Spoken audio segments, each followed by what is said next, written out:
name is Maria Hopkins, and I have been telling stories in BC, Ontario, and Alberta for almost 30 years, focusing on stories to heal, teach, and touch people's hearts.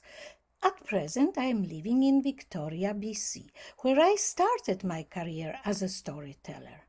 But I was an active member of Tales from 2005 until 2017 while living in Calgary. Dear storytellers of Alberta, I congratulate you on coming of age. 40 years is a big achievement. It does not happen without dedicated group of leaders and faithful followers. I take some pride from the fact that I contributed in some small way to this success. I am thankful that I was privileged to be part of your team, which helped me to grow as a storyteller. Thank you with all my love and admiration. For the occasion, I prepared the story The Little Amber Casket, based on a true love between Polish girl and German boy at the end of Second World War. All endings are also beginnings. We only need to open our eyes and ears to experience them. The story, The Little Amber Casket. It is true love story between Polish girl and German boy during the end of the Second World War.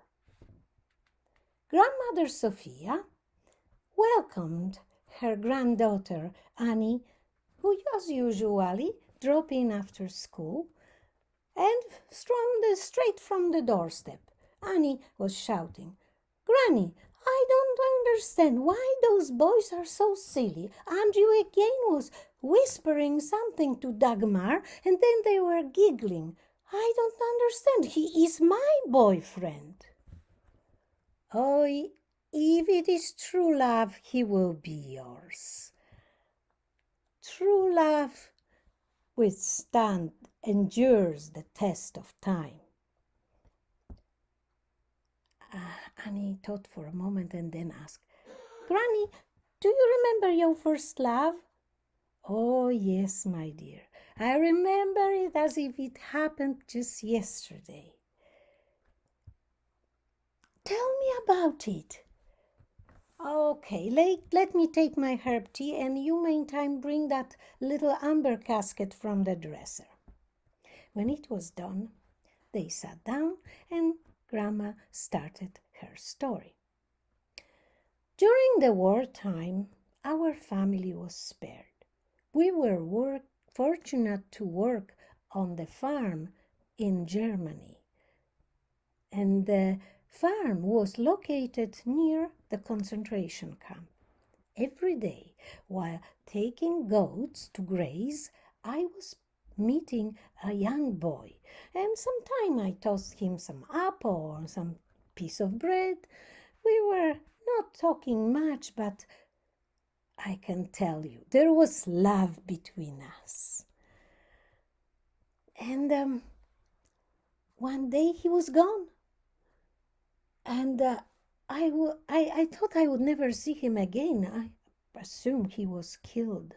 But I cherish the stolen memories of the shared time during the pain and sorrow. "And what about this amber casket?" asked Annie. "Oh, yes.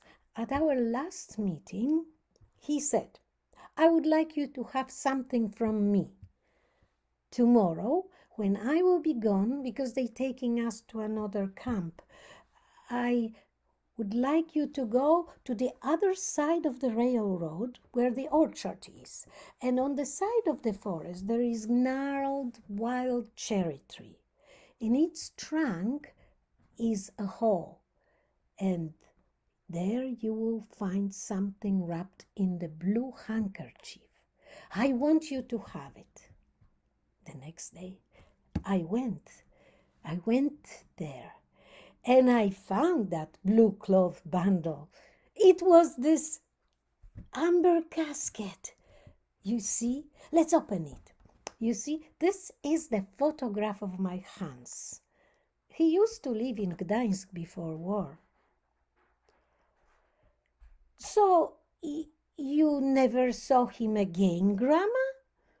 Then what about grandfather? Is he your second love? Patience, my dear. Grandma took a sip of tea and continued. You see, after the war, my family moved to Canada. And at first we settled on a farm in Alberta, where Uncle Robert was already farming on his own farm. And a few years later, I moved to Toronto to study in the nursing school. And then one day, it was spring, 1958, my girlfriend arranged a blind date with another immigrant.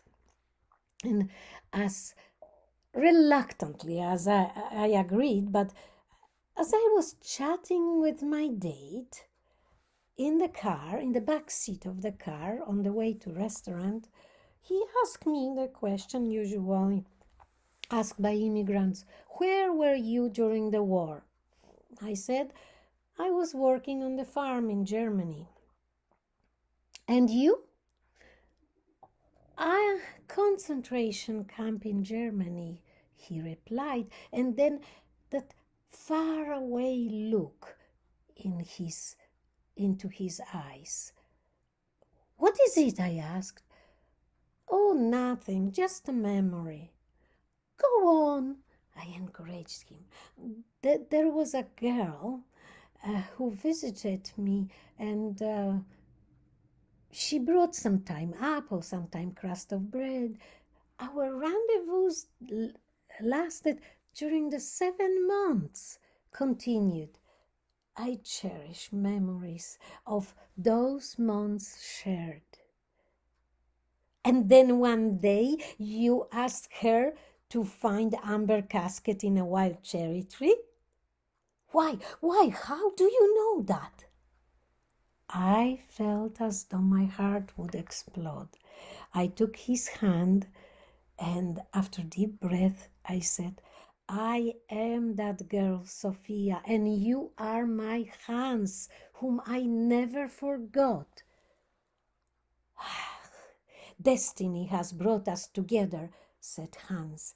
This time we are free, no longer separated by barbed wire, and I never want to be separated from you again. Will you marry me?